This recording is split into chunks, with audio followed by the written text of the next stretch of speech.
Hi everyone, we're just waiting for people to arrive. Please don't worry. Your cameras will be off. We can't see your videos, so feel free to carry on with your day, whatever it is that you are doing right now. Have us on in the background, or take some time to just focus in and concentrate on this. So, welcome to the first in our series of webinars around the grandly titled Toolkit Unwrapped. This one very much is going to focus on what makes a good apprenticeship. My name is Katie Neep. I am Head of Employer Engagement and Partnerships here at Youth Futures Foundation, and I'm going to be chairing the session for us all today.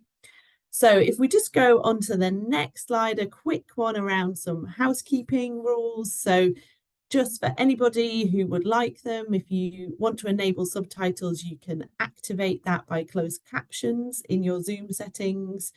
As I said, we're going to kind of stay off camera mute just to kind of reduce any kind of background noise. So please do use the chat function or the Q&A to ask questions. We're really pleased and be glad to answer anything that you've got to post to us today, but also anything you want to share. We want this to be a moment to share, to connect, and to really reach out across best practice that I'm sure you have access to. We're going to send out the slides after the webinar, so don't worry about trying to capture everything down. And we are recording, but as I said, we can't see your video, so please do sit back and relax. And just to give you the heads up, this webinar is going to discuss some statistics about workplace discrimination and disparities for ethnically minoritized young people. So there will be some stats and discussion around that area. So without further ado, what are we going to be doing today and who will we be hearing from? You will be pleased to know it's not just me that you're going to have the chance to hear from, but we've got a stellar lineup of amazing individuals who are going to share their insights. So Eleanor, who works alongside myself as engagement manager here at Youth Futures Foundation, is going to be unwrapping that evidence and research for you, taking us through a bit of insights of what we already know, but also where some of the gaps are.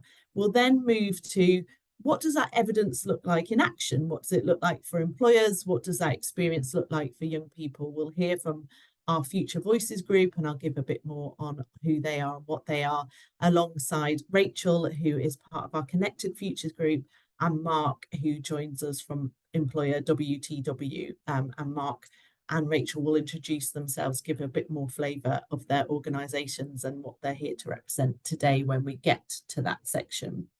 So, for those of you who don't know, let's rewind a little bit, who Youth Futures are and what we do. I'm going to give you a bit of a taster. So Youth Futures Foundation is an independent not-for-profit. We were founded in 2019, and we're the National What Works Centre for Youth Employment, which basically means that what we really want to do is curate and collate the evidence of what works and, importantly, what doesn't work when it comes to intervention supporting young people to gain and sustain good employment. Our mission really is all about reducing those employment gaps so that young people facing some of those greatest challenges can find those jobs and, importantly, kind of flourish once they're in them. This is important because over 850,000 young people are currently not in employment, education or training, which is a stat that hasn't really moved for the past decade. So we know that there are real entrenched systemic challenges that we basically need to just remove from our systems. We also know that young people, for example, who have been care experienced are 4 times more likely to end up NEET, so not in employment, education or training, and that the proportion of young people who are NEET is highest amongst those who are Pakistani and Bangladeshi backgrounds. So we know that we need to do more to support systems, to support employers, to support policymakers, to support educationalists, to really understand how the data can inform more positive decision making so that we can remove some of those barriers. And Youth Futures Foundation does that, I would say, in kind of 3 ways. So if we flick over to the next slide, really, the main ways that we do this is, number 1, we invest in those promising practices and approaches. We fund organisations across England who are on the front line working with young people to really support them to navigate the pathways into employment and to sustain that employment once they're in there. So we do that both to support those young people, but also, as I said at the start, to really generate some of the evidence to understand those interventions and what works. By generating that evidence using high quality research, we're able to understand what works and what doesn't, and use that information fundamentally to influence policy change and employer practice, which is the focus of today's session. So taking that evidence to really drive action and to help inform decisions that are being made across employers, across those policymakers. So that's a little bit on what we do and who we are, but we wanted to start today's session with hearing from you. So we thought that we would go to a little question on a kind of quick Zoom poll, just to take a temperature of delegates that are here today. So hopefully that's popped up onto your screen now. The first one, really, we just want to understand, does your organisation currently offer apprenticeships that are targeted at young people? Simply click kind of yes or no, not sure. And then moving on, do you think your organisation could do more to offer targeted apprenticeships for young people? And what do you think works best to support those young people once they're there to sustain an apprenticeship? So I can see everybody is inputting. We seem to be kind of, yeah. So half, it's around equal that people offer targeted apprenticeships, and over half think that more could be done to support. And quite interesting, some of the things that you believe will kind of support young people to sustain that apprenticeship: joined up approach, inclusive line management, fair pay, and some of the networking. Brilliant.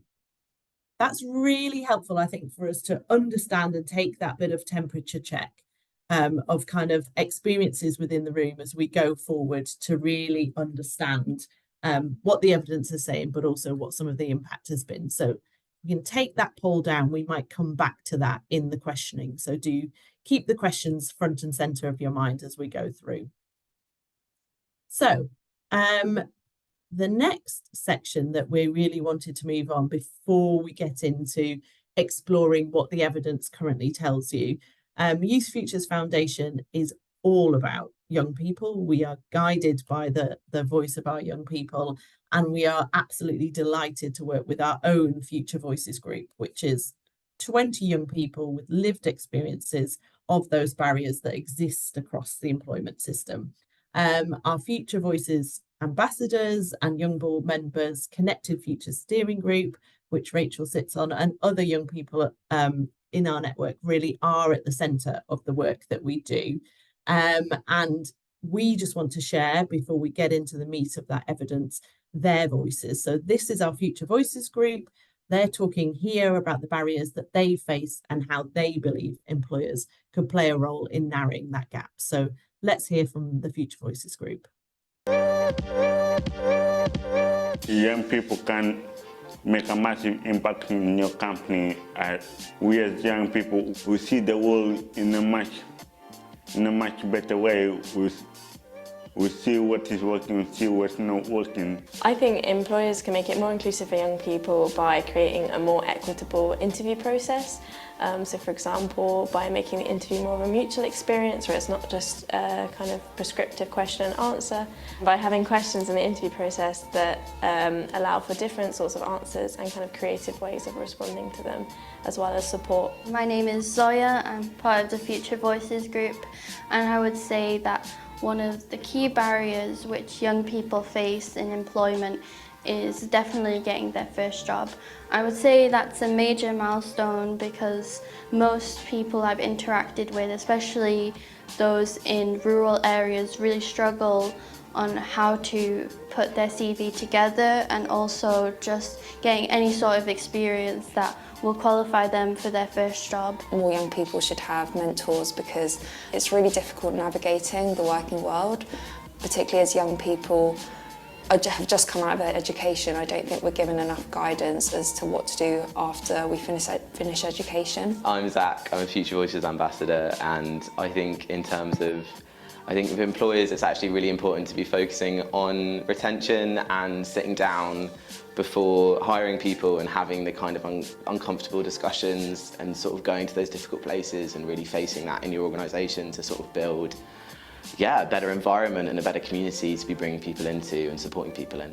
And I wouldn't say that there is a particular thing that a particular barrier that young people face when it comes to employment, as there is so many and the intersections of them are huge. Like there's a lot, it's undeniable that there's a lot of ethnic disparities when it comes to employment, particularly in places like the West Midlands.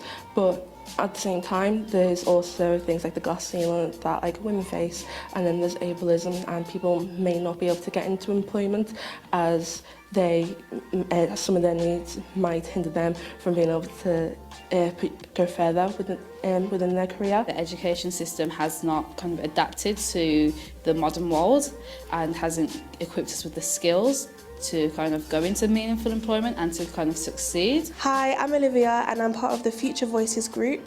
I think a way for employers to connect with young people is to ensure that they're going into schools a lot earlier, definitely before sixth form, and ensuring that they speak to young people, speak about how they can bridge the gap between school and employment, to ensure that when someone reaches university level and reach apprenticeship level as well, they feel more comfortable with speaking to employers and learning more about their employment opportunities.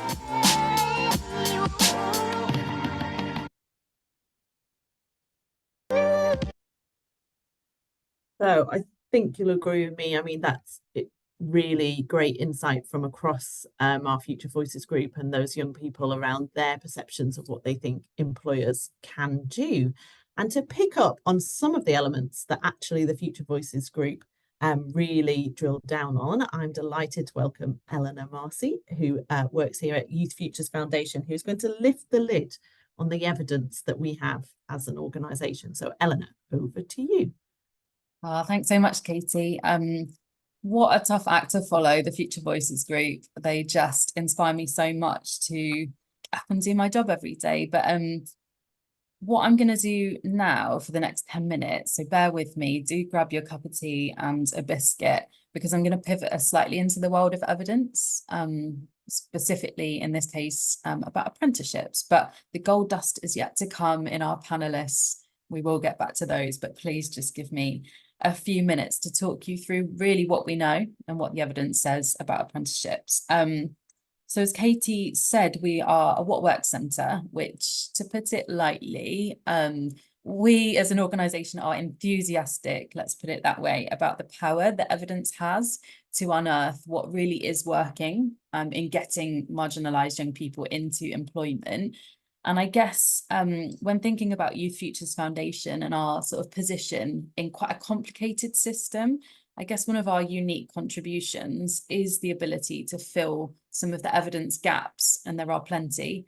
There is plenty of evidence that still needs to be really drawn out about what is actually working, because at the moment there are lots of things that are being funded because they've been funded for so long, or there are lots of interventions that are being continued because they sort of work on a really micro level. But when we look at things at a macro sort of scale, it's really important for us to know what is actually helping and what employment interventions are having long-term high impact outcomes. So we have the ability to fill the evidence gaps, and that's what we've started doing in the 5 years that we've existed. And what our aim is to curate that evidence into a set of tools for many different stakeholders, whether you're an employer, whether you're a policymaker, or someone who works as a practitioner on the front line, if you will. And our aim really is that those tools, those evidence-based tools, enable you to make really well-informed decisions about investing in youth employment activity. And the way that I see that decision making, it's sort of two-tiered. So the top tier is apprenticeships. Do we even go there? Is it an intervention that's worth it? Do they work? Should we even think about it, or should we think about something else? So that's the real top tier decision that needs to be made. And then underneath that, there's a secondary decision making process about how, if we are going to do apprenticeships, how do we do them best? How do we do them in a way that really does support marginalised young people to get jobs and to stay in them? So I guess our aim as an organisation, or the sort of sweet spot that we're in, is to afford us all, whether you're an employer, policymaker, practitioner, it's affording us all the opportunity to sort of stop and react if things aren't actually working, and to change the dial, so that we're doing more of what does work. So moving into what we do know about apprenticeships,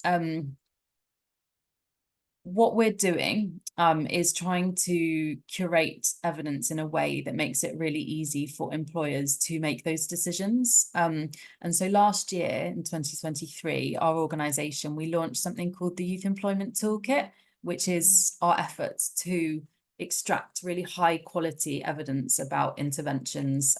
That's apprenticeships, on-the-job training, wage subsidy schemes. The toolkit as it stands on our website, it's fascinating. If you're an evidence person, please do go and have a look. What we have understood is that employers need something that really pulls out what they need to know, something that makes the evidence really punchy, really easy to understand, and equips them with the tools to make decisions and then to take action.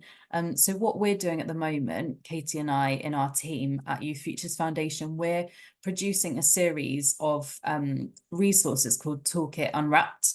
And essentially it does what it says on the tin. So we're unwrapping the evidence for an employer audience, presenting it in PDFs, case studies of employers who are already doing great work and have been on that journey, videos, blogs, etc. So please do look out for that. There is our package of resources on apprenticeships that I'll share the link to at the end of the webinar.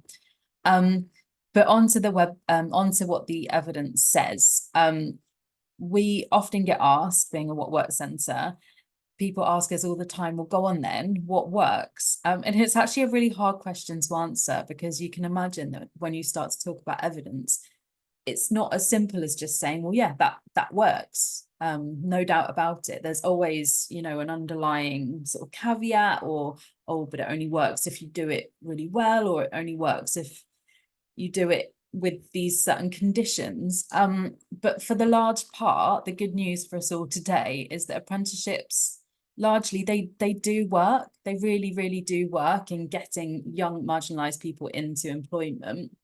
And so what our toolkit has enabled us to know is that for every 10 young people who take part in an apprenticeship as a targeted youth employment intervention, one of those young people will get a job who wouldn't have done so, which is actually really good news. And what it doesn't mean is that those 9 other young people won't get a job. They probably will, but the point is that they probably would have anyway without this intervention. But that one young person who was really, furthest away from the labour market, might have been neat for quite some time, is facing barriers, often intersectional barriers into employment. They do end up with a job at the end of this intervention, which is a really positive message that we can take from the evidence. And then, because of our analysis of all this high quality evidence in the toolkit, we can say with quite a lot of confidence that an employer who's looking to really sort of make that change for marginalised young people and is looking at what to invest in, which has the highest impact and the highest outcomes, apprenticeships is a really good place to start. I often say, if you were like a betting person or a statistics person, apprenticeships is probably a really good horse to bet on. It's showing really promising outcomes alongside some of the other lower cost interventions that employers are really fond in delivering. But of course, really positive headlines, tempting to just leave it there and just let's all walk away really happy with that. But of course, when we dig deeper, there's things that come out in the story that show us that our work isn't done, and that just by delivering apprenticeships, it's not quite the full picture. So our fantastic grantee called Workwhile, we fund their work. They work across London with small to medium employers as an apprenticeship brokerage service. They do fantastic work. Do check them out. They recently reported that since 2015, entry-level apprenticeships in England have plummeted by 72%. So that means that, you know, probably quite a lot of you are aware that we're seeing a real decline in the offering for level 2 and level 3 apprenticeships. And we're now seeing employers going straight in at more sort of degree level apprenticeships, which really does exclude a lot of the young people that we're really concerned about from that, because of the requirement to already have your GCSE maths and English. So it's really likely that the decline in level 2 and level 3 apprenticeships is affecting those who already faced barriers in the education system. And this is where we get into this sort of system, this tangled web of people who are facing barriers in education, then a disadvantage when they move up into the employment space. So it's a really difficult landscape for those young people. So when talking to employers, often employers who come along to webinars like this or attend conferences on apprenticeships, I can make the assumption that you're already an employer who really cares about this. You already have an understanding of why this is so important. You're probably quite hot on your corporate social responsibility. Fantastic, amazing. We're so glad to have you here, and we're so glad to know that you're working so hard to make apprenticeships work for young people in your employer, in your companies. But of course, for many smaller to medium employers, maybe there are a few here today, the high cost of apprenticeships, it just makes it that bit more difficult to really justify that spend. So I think for those employers who are with us today, it's really important that we do start talking in your language and in the language of your senior leaders, your investors, and letting it be known that there are huge gains for employers and the economy, the wider economy, in delivering apprenticeships. So from research, we know that employers with more diverse teams have up to 36 better financial gains. You can't argue with that. We know that employers benefit from the pipeline of talent, so developing skills that are super relevant to their industry, which means that people get up to speed, are productive quicker. And from our youth, the Youth Employment Index that we did with PwC a few years ago, we know that reduced NEET rates, if we sort of level our NEET rates in proportion to those in Germany, for example, we could add up to, well, just shy of £40 billion to our economy. So there is real economic gain here, which I think is a really big case for those who find it harder to justify this. We are in a recession after all.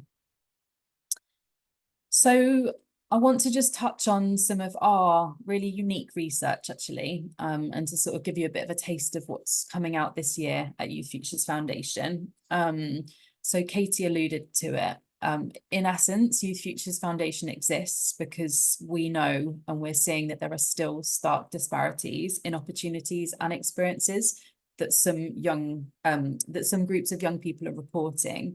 So namely those from ethnically minoritized groups, care leavers, those with experience of the criminal justice system, amongst others, and quite often some of those groups are overlapping. So from a piece of research that's coming out this year in May, I believe, so watch out for that. We're looking into ethnic diversity in apprenticeships, or the lack of.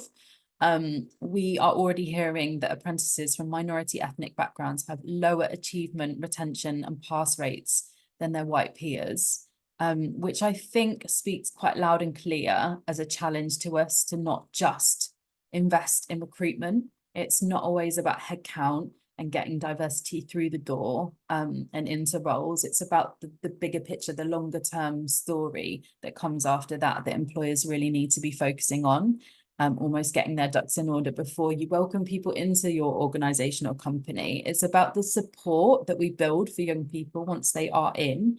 It's about building inclusive cultures where young people from all backgrounds can thrive. And it's about unlocking equal opportunities so that certain groups of young people aren't sort of getting a head start in moving up in the world of work.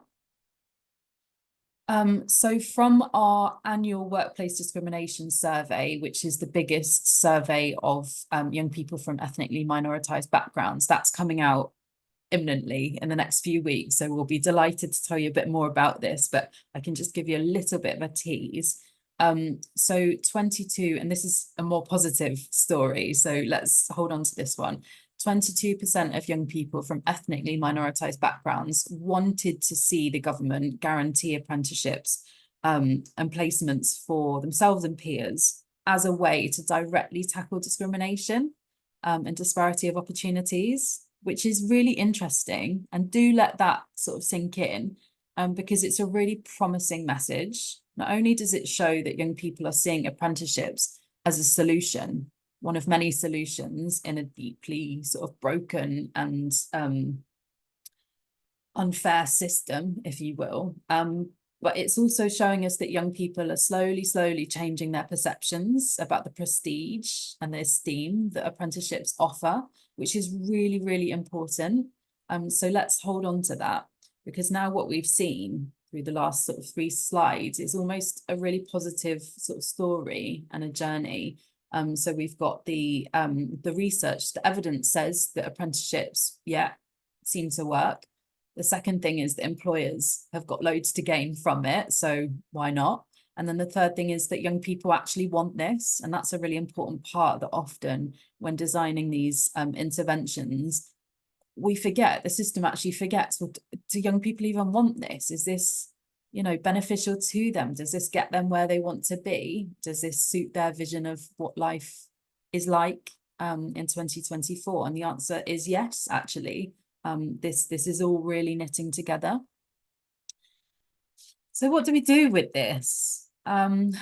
So thinking about employers in this system, it can sometimes feel quite overwhelming, actually. Sometimes I sit and I think, gosh, it's so deeply complicated and fractured. How can we possibly change things like systemic racism and disparity, and how can we, you know, fix a system that's, you know, been broken forever? But actually the evidence suggests that there are things that employers can do, and quite simple things actually, that will really help to shift that dial. So these are some evidence-based practices that you can enact as employers. They're small levers for change in your practices and behaviours and cultures, and we can attribute these practical sort of best practice recommendations to better employment outcomes for those furthest away from the labour market. So if there's anything that you're going to do or think about in the next few weeks, if you've got your talent strategy review coming up, if you're planning ahead for the next 5 years, these are the 3 things that I want you to keep in mind.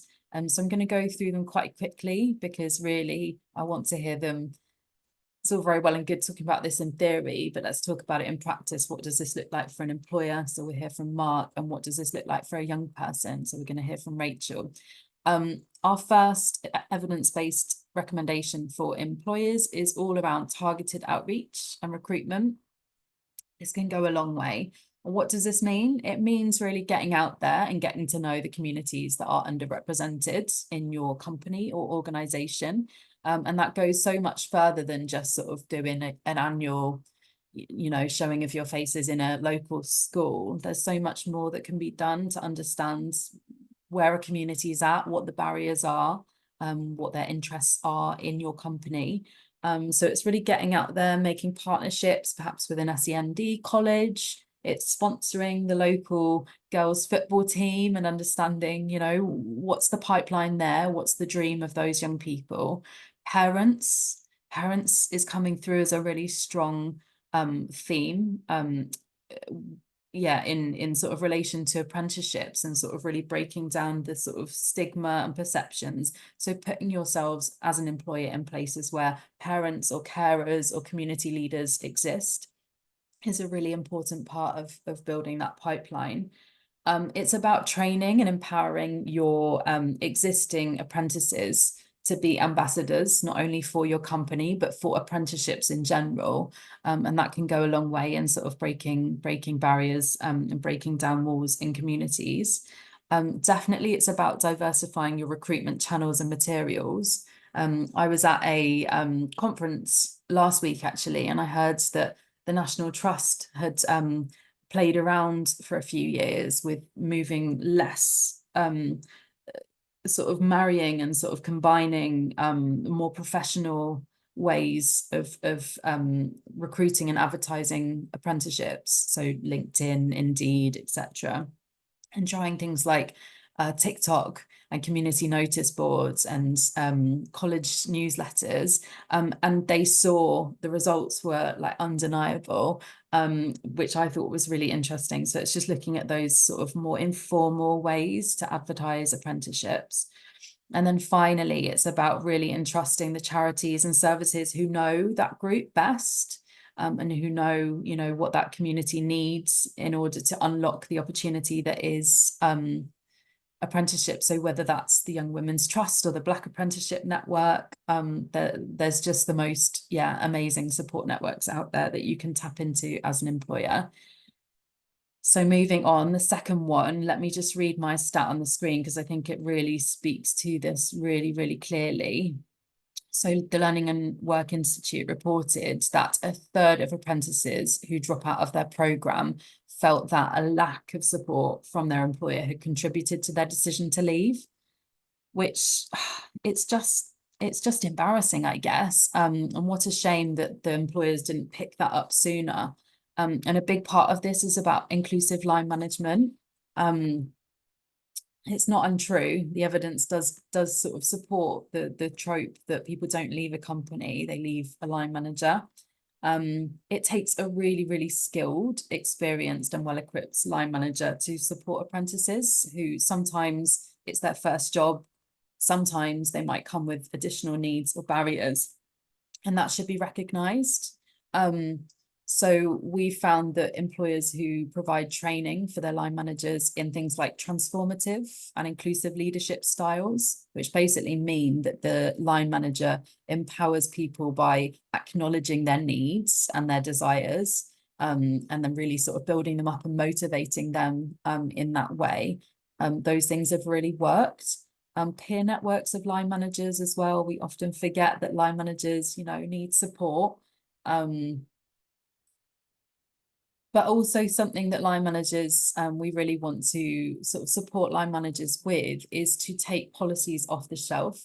Because no doubt some of the employers in the room here today, you'll have been working really hard on things like your flexible working policy, your EDI policy, reasonable adjustments. But sometimes it takes an employee to know that they exist and to have the bravery to ask. And sometimes when a young person is marginalised, and is in their first job, that can take quite a lot of courage. So it's about sort of empowering line managers to put those policies into practice from day one, whether that even happens in the recruitment stage, making it really explicit what's on offer, how can you exercise flexible working, because we know that will really, really support the employment and retention of marginalised young people in apprenticeships. And finally, I promise that I'm going to stop talking soon because I can't wait to hear from our panelists, but it's working in partnership and it might seem like a really simple one to you all, but it's about making sure that gap between all the parts and all the people in your very own apprenticeship ecosystem, they're really succinct and there's real crystal clear clarity of roles and responsibilities. So you, the employer, you've got the training provider, the college, the young person themselves, the apprentice. You've got a line manager, you might have a peer support network, a mentor, and all of these people might be speaking different languages or making different demands or expectations on that young person, but having a really joined up approach with regular reoccurring meetings is really, really important. And once you've got that really cohesive group together, it's about collaborating throughout the whole process. So collaborating and having youth voice whilst actually designing the apprenticeship programme all the way through to implementation. We've also been hearing a lot from employers, specifically employers who are doing apprenticeships in certain sectors. It can really help to encourage sort of site visits, so encouraging training providers or tutors to come and see that young person in the workplace often. Not only that can sort of create better expectation about what that young person's doing every day, what their workload is like, where the peaks and troughs throughout the year are in terms of the intensity of the workload, but it can also create better industry insights so that that person can then go back into the education system and feel really confident about the apprenticeships, you know, being important and giving a pipeline to jobs at the end of things. So essentially, if there are 3 things that you're going to take away from this, I'm going to suggest that they're targeted outreach, inclusive line management, and working in partnership. And if you're just giving those thought over the next year, and you're sort of slowly enhancing those 3 things, we know that that will have a really big impact. And just to reflect that out of those 3, I thought it was really interesting when I was at an apprenticeship conference last week, we sort of did a bit of a temperature check with around 70 employers who were in the room with us. And of those 70, it was overwhelming how lacking in confidence they were about the inclusive line management piece, which I thought was quite surprising, because inclusive line management it's not just needed for apprenticeships or any young people, it's universal. Everyone needs an inclusive line manager, right? A supportive, present line manager. And that's what employers are struggling with. So I think we're going to take that away, and we're definitely going to be looking at how we as an organisation can support. But yeah, do think about that. I'm handing back to Katie, because enough from us. The theory is all well and good, but let's hear about it in practice. Thanks so much, Katie. Great. Thank you, Eleanor, and thanks for taking us through that evidence and really helping to lift the lid on it. As Eleanor said, we're delighted to welcome to the virtual stage Mark and Rachel. If you can turn your cameras on, and I'm sure we will ensure that you are unmuted and therefore can speak. Yes. Rachel, are you there? Brilliant. And we'll also make sure you're unmuted. So before, I guess, this section of the session, we really wanted to dive into, as Eleanor outlined, kind of, we've heard the opportunity, kind of what is the data telling us, where's the opportunity, how could we drive forward? But what's the reality? As in, what does that look like when you try to put some of that into practice in an organisation and for a young person? So we're delighted, Mark and Rachel, that you can join us. Before we start, it might be helpful for everyone who's on the call now or maybe listening back, just to position kind of who you are. Mark, I don't know if you want to start. Who's WTW as an employer? Happy to start. So I'm the Chief Information Officer at WTW, and the Chief Information Officer is just the Head of Technology. And WTW is a 60,000 person company who are focused on helping other companies manage their people and the risks that they face. And we bring that a little bit more alive. We help more than half of the FTSE 100 companies manage their pensions and the assets that underlie them. But we also help companies all over the world place their insurance, and we advise on that insurance, and it covers everything from aeroplanes to data centers to coral reefs. So that's it's a large company, and I have the pleasure of looking after the technology. And just to set the scene, in the UK, we employ 66 apprentices last year, and we have 96 interns and another 96 graduates and 66 interns as well. So a large number. Great, great. And thanks for that context. I think it's helpful for people to understand kind of the employer and the spectrum of the wide scale variety of roles that the organisation plays. Rachel, before we get into kind of the initial kind of reflections from yourself, do you want to just position a little bit, Connected Futures Ambassador? What is Connected Futures? Hello, my name is Rachel. I'm a Connected Futures Ambassador. And just to like explain a bit, Connected Futures is basically a combination of partnerships all around solution, brand, whole, and basically we're all about youth participation, basically giving young people the opportunity and the power to speak and decide on like whatever pressing issue it is they're facing in their borough.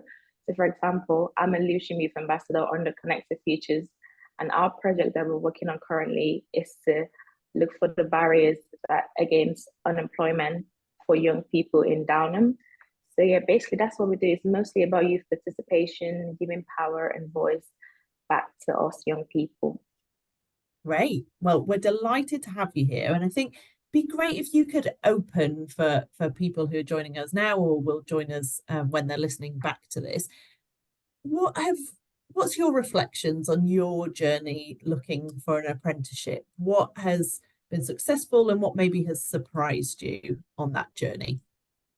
Okay, so just give it a little bit of backstory. So I went to sixth form, studied computer science, economics, and politics. And I was contemplating going to university because obviously when you're in sixth form, they kind of push you to go to university without deciding other like career pathways. So at the time, I wasn't considering an apprenticeship. However, when I left sixth form, I did some research and I found that an apprenticeship would actually be better than going to university because I wanted to study computer science and I'm into tech, and I found out I actually love computer science. So then I researched that I could just do like software engineering, something like that. So at the time, it was a bit too late because like we finished school around like June, July-ish that time. And most apprenticeships start by September. So I was kind of forced to take a gap year because it was a bit too late to get into an apprenticeship. So that's one of like the kind of barriers I'll be highlighting, the fact that you have to like wait a whole year to get into an apprenticeship. Yeah, I took a gap year, and during my gap year, thankfully, I decided to just study on my own, learn on my own, whilst applying for apprenticeships for like the coming year. So some of the things that quite surprised me was that first of all, I didn't really have loads of options to pick from, especially in London, because I live in London. I didn't really have loads of options to pick from. And even when I applied for loads, because I was literally everything I saw I was applying for, just applying and applying and applying. Obviously, everything that was in my career pathway, so I was applying for. And most of them, I did not even hear back from them, which was quite surprising. And for some of them, it was very detailed and a very extensive process, if you ask me. So I remember for one of them, because obviously I'm fresh out of sixth form, but I knew what I wanted to do, and I had a bit of experience in like coding. So I remember because I was applying for a software engineering apprenticeship, and I passed through the next stage, and they gave me this like coding, like technical assessment to do, and it was very extensive. And I was able to do it because I had like prior knowledge, but it was just like, what about people that do not have any knowledge at all or do not know anything about it? Because it's meant to be like an apprenticeship where they come to learn. So how are you expecting that we know all of these things already? And I remember getting through to the next stage and then doing another like recorded interview and just like not hearing back at all from them. So it was like, it just seemed like I was wasting my time at some point. And it can also be very demotivating because like when you're applying for loads of stuff, your mind is into it, or you're getting excited that, oh my gosh, I passed through the next stage, and then you're just not hearing from them at all. So yeah, it was just very surprising that, and even forced, I got an email like 2 days ago for when I applied for loads ago, like a long time ago, saying that, oh, sorry, we had like a lot of capacity, so we couldn't really get back to you on time, but it's been unsuccessful. So just stuff like that, it's just a bit demotivating. And yeah, that's basically my experience so far. Thank you for sharing that. And I think, yeah, that kind of demotivation of not hearing back when you've applied for things, some of the trickiness in terms of the scheduling, like when your sixth form finish to when apprenticeships start, some of those barriers. It's really great to kind of hear your experience and how you've been trying to navigate that system. So Mark, as an employer then, you know, you've outlined at the top the amount of apprenticeships in the UK that you have, and also internships and grad programs. Why has WTW decided to focus in this area to offer out these different pathways? What do you think the benefit is to you as an employer? So I guess the why is because as a one of our founding companies was an actuarial consultancy, and as such we have a history of taking graduates and then training them for about 7 years to become an actuary, and that's been going back 100 years or so. And as apprenticeships and as we grew, became more a popular thing, and as the government supported them as well, and as we became a much more diverse company, it became more appropriate to take that DNA and expand it more broadly. And the apprenticeships, for us, the benefits of them are it gives us access to talent. Getting good, smart people to come into your organization is always a challenge. And by adding the apprenticeship program to our portfolio, we were able to bring in a more diverse group of people who may not historically have gone to universities and now are able to come in and take a path through education in a slightly different way. I think the other part is that by bringing people in as apprentices, you give more room throughout the organization for other people to grow and to take on more senior roles, because there's a natural flow through the organization of talent and skills. And our organization, we actually have people who've been there 40 plus years and are very happy, and they've had a very challenging career through that time, and it's all been available through WTW. So I think bringing people in at the bottom of our career gives other people opportunities. And then finally, it's actually socially the right thing to do. Every one of us can look back in our career and say, I got an opportunity. Somebody took that extra step, went that extra mile to give me an opportunity. And this is just our way of paying it forward in my perspective. So there's lots of benefits. We also love the energy that our apprentices and young people bring to the organization. I look forward to the times when on my calendar it's I'm sitting down with the apprentices and talking to them about what they're excited about, what they're learning, because it takes I come out energized as well, and the people that get to work with them definitely feel the same way. So that's what we get out of it. Great. And I think that's so interesting to encapsulate that kind of widening of a talent pool, opening up your pathways, but actually importantly, that co-benefit, I guess, across all employees, regardless of kind of what age or stage you are within your career, but actually bringing in apprentices, having ideas challenged, kind of sharing experience if you've been in WTW for longer, and that energy that co-creation can create is just such a powerful tool. And I think a really important message for us all to think about, that intergenerational sharing is important and can be successful. It doesn't have to be what I think we might perceive from the media, that there's workers who've been in an organization for a long time over here and young people over here, and the two don't come together. But actually, you know, that is not the case currently for yourself. So Rachel, we've heard kind of your pathway and your experience so far. What do you think a good apprenticeship looks like, and what do you think employers could do to make that happen for you and for other young people?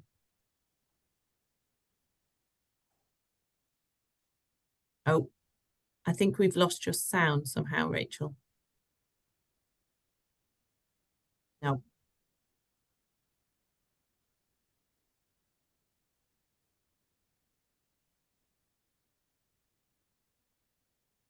No. Okay. You, one more try?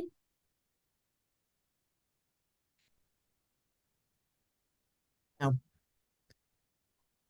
Let's us have a play in the background, Eleanor, see if we can do anything to support. But we'll, Mark, if we come back to you, at the top of the session, we obviously shared some data around the barriers for young people in gaining and sustaining apprenticeships.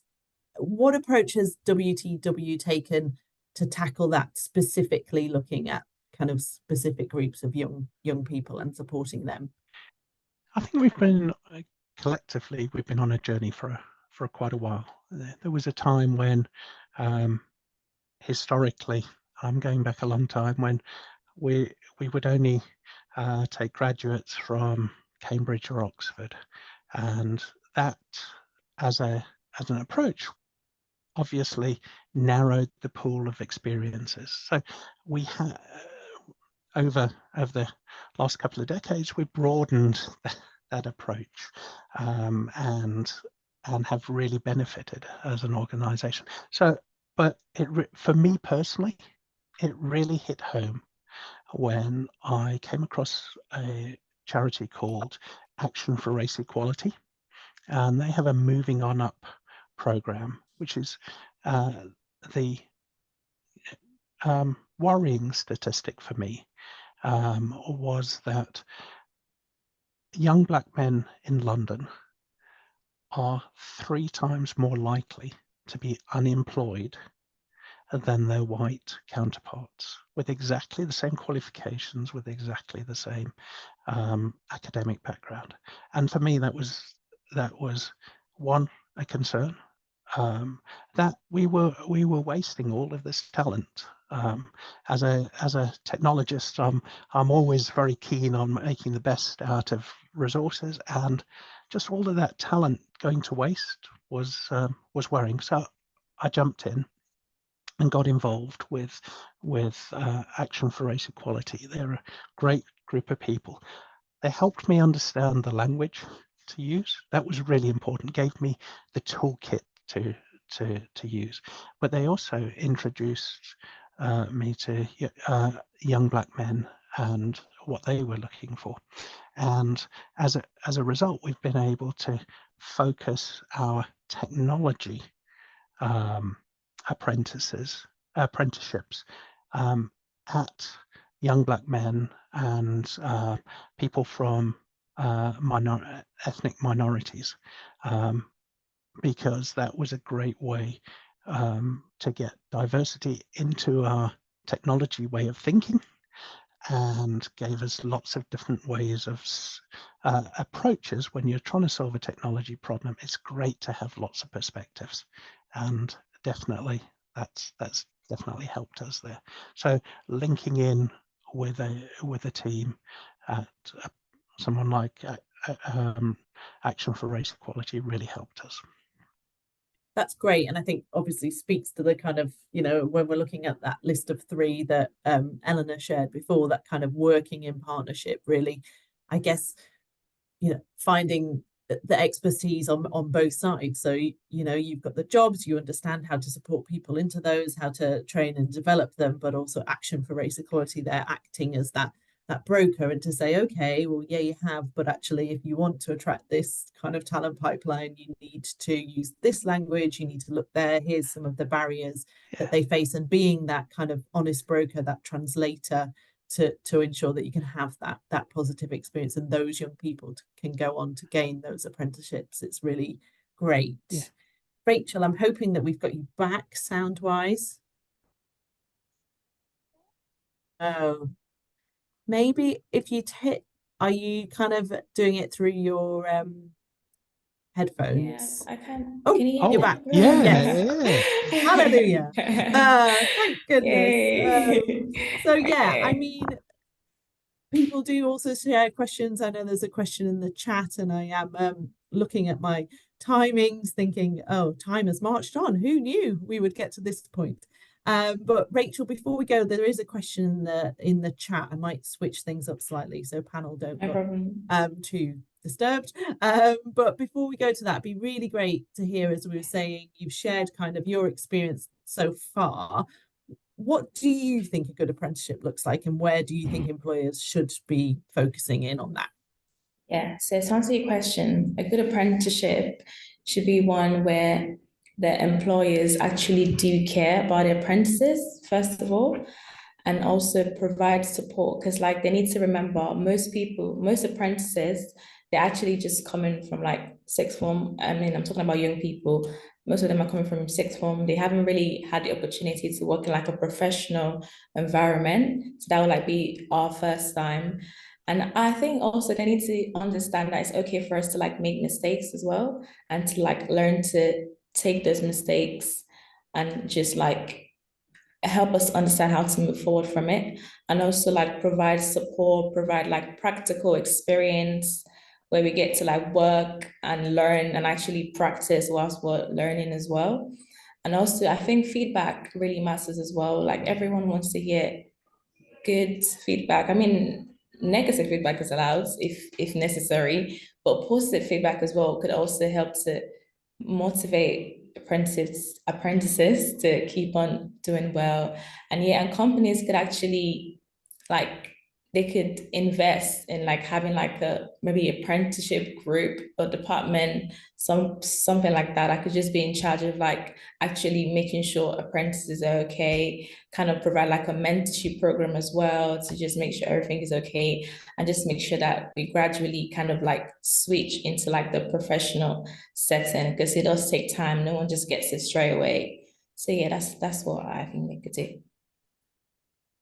That's great. And I think, really speaks to some of the elements actually that people shared at the start of the things that they felt would be successful in terms of that mentorship, in terms of peer-to-peer support, and those elements. One of the questions that we've had come in is more around the interview process. So one of the things that we hear, and I think that young people are feeding back they've experienced, is almost at that interview session, the way interviews are set up is in of itself a barrier. So do you think it's preferable to have an interview or to have a task, or a blend of both? I don't know, Rachel, if you want to kind of think about that, what you think would be helpful, any experience that you've had of both. And then Mark, I don't know if you want to share, how did WTW do that currently? Yeah. So it's WTW have lots of people who apply, as many companies do. We have a video conversation first. Then we would often we'll have a day set aside where the candidates will come together, and they'll either have to work in teams or they'll have to present ideas as well. So it's a mixture of skills that are being assessed, because ultimately you're right, at the heart, when you're a graduate, when you're an apprentice, you are right at the start of your career, and it's you're ready to be formed into a future employee, rather than ready straight away. So we just got to make sure that the raw material of who you are and your skills are good. So that's what we're trying to test. Right. Rachel, any reflections on that from your own experience, or what you think may work? Yeah, I think I like what Mark said about like when they like come in as well. Because like most of what I did was pre-recorded. Like there was literally no one there. I was just talking to the screen. And I know it's a virtual world we live in, but sometimes we just need to see like a friendly face, a familiar face, or like just go in, like even if it's like have like taster session, have like a tour of the place, just so you know what to expect. I think incorporating, because I understand that it's a bit tough to like interview loads of people in person. So like they could just maybe do the first step, the first stage could be virtual, and then incorporate an in-person one as well, just so people like know what to expect. And just like seeing the face just makes everyone's day better instead of just speaking to a screen. So yeah. Yeah. So some of that getting people prepared, having that understanding of what the process is going to be, and having that kind of human connection at some point is something that you really value.